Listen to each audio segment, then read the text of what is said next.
คือต้องใช้วันไหนแหละพอทำเนาะรถคลิกคันนี้ประมาณ25 ล้านเนาะได้เงินมาหลายแล้วมอเล็กกับเป็นซูเปอร์รถคันนี้เนาะออกโตเลยได้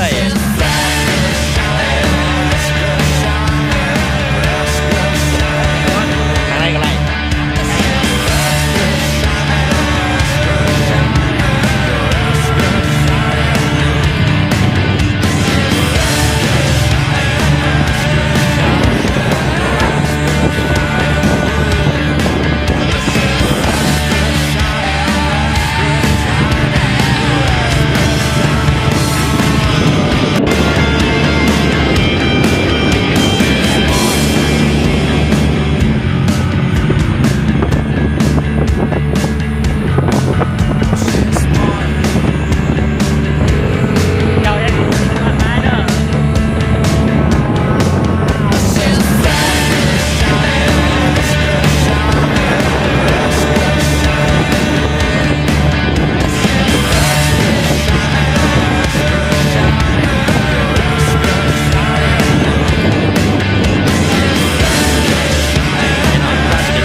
2 คนนี่นะฮิว2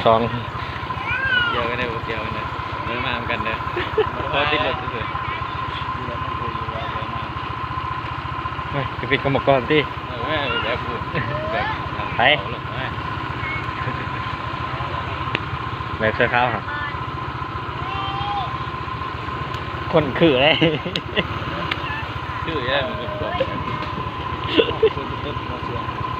งเดี๋ยว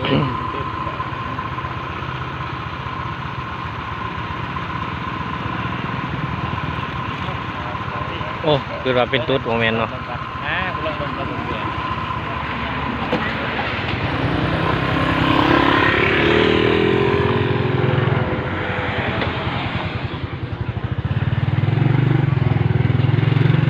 ออกเดินทางต่อเลยเด้อเนาะกองคว้าไปกาหาโมงเนาะขี่พันกันเลยอยู่นี่ห้างติดตลาดเนาะตลาดติ๊กอก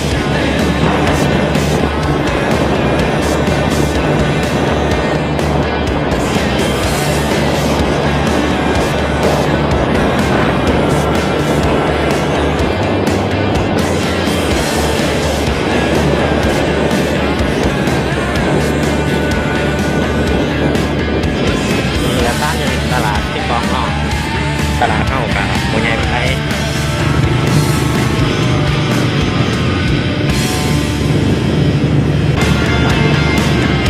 นี่ค่ะด้านบนมันชักเข้า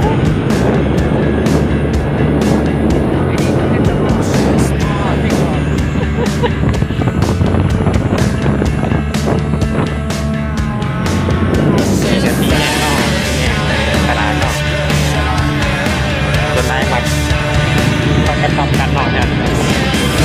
ห้องเย็บ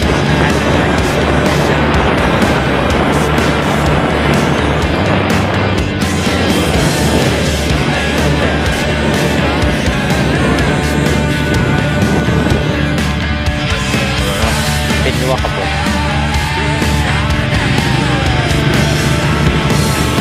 โอ้ยผมรับแข่งต่อไว้เราจะไปแห้งโอ้ยนี่คือจะตกไปประเทศ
ลัวฟันเขาจากกิโลของวัวเนาะ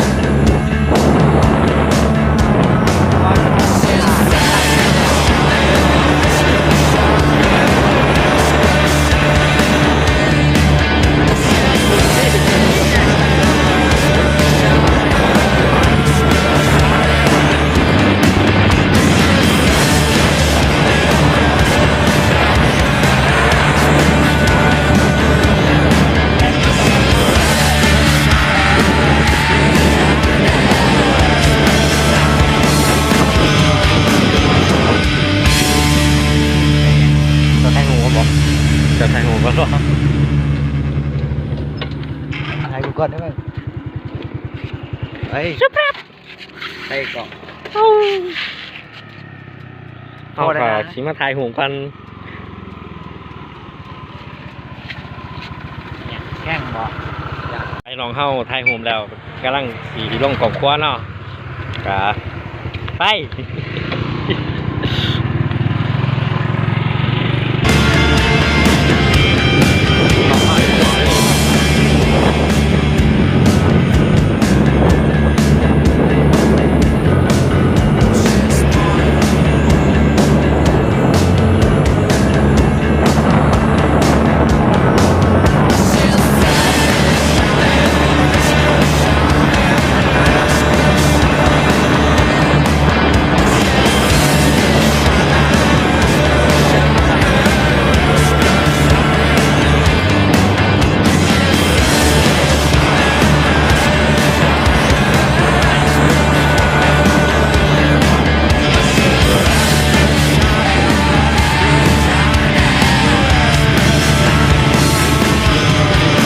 มีทั้งลูกของตัวเราโอ้ไม่ก็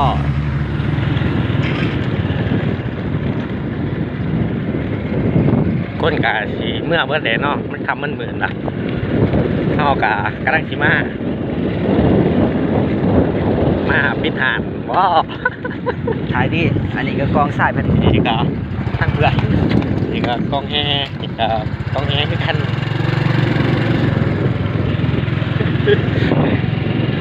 ดี นี่จ้ะ บอลจอดรถอ๋อเขาบอกบอลจอดรถ เดี๋ยวไพ่บนบอลจอดอยู่ ขี่ใครบอลจอดรถเลย ก็ไปนั่งกินลูกนะ นั่งดูมาแล้วชมวิวมวย เฮ้ยบ่มีบ่มีบ่เด็ดเลย นี่ขโมยเลย ไปได้ นี่เบอร์แปดเลย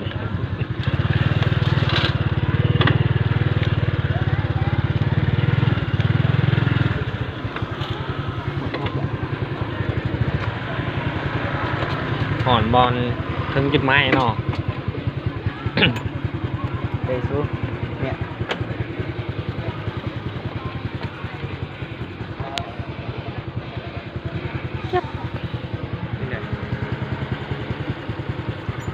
ตัวนี้บ่ตัวนี้เรื่องตัวถึงบ่ถึงก็ ไปตูกไม้เนาะ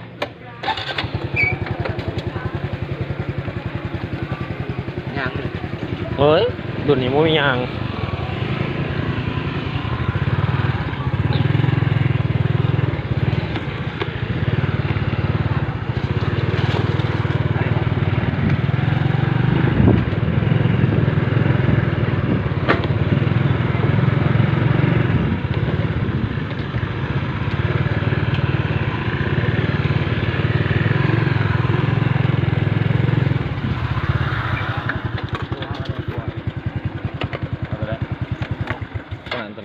ตัวนี้เป็นยังตัวนี้มีตุ่ม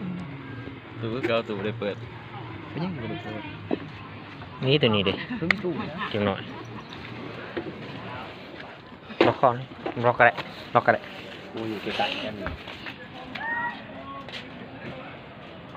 รถไปล้างเนาะ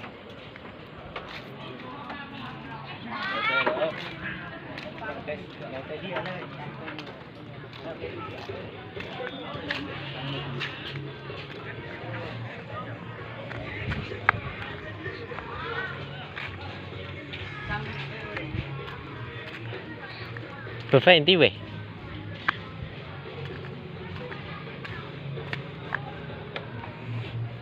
ดมมีเปิดยังบ่เปิดมาจากวันยังวะ มันไม่ บันหน้าว่าวะบันหน้าว่าวะ ประมาณบันไม่โฮมอ่ะ นี่ก็อ้อย ถึงยุงกัด ยุ่งกัดยุ่งตัวใหญ่พุ่น นี่หมอนี่เขาเจอแล้วมาบันพักกันนั้นบันพักใช่ปะ มุกดา ผู้วิไล มุกดา คุโมเมน ผู้วิไล โมเมนแม่นว่าผู้ได้ ผู้วิไล บันพักผู้ได้คือนาทิตาไว้หมอนี่ฮะ นักเรียนผู้วิไล คู่มือพ่ออยากว่า ไปยังมาเอามาก่อนจ้าแกนะ บอกเขากดไลค์กดแชร์ให้ดิ ฝากกดไลค์กดแชร์กด Subscribe ให้ไอฮัทซองหล่อคนจนหน่อยเด้อ มีของ นี่ก็เป็นเสียใหญ่เนาะมื้อนี้เป็นเสียเนาะมื้อนี้ ไม่ถึงเรียกว่าจังว่า เฮาก็สิจบคลิปลงเท่านี้เนาะ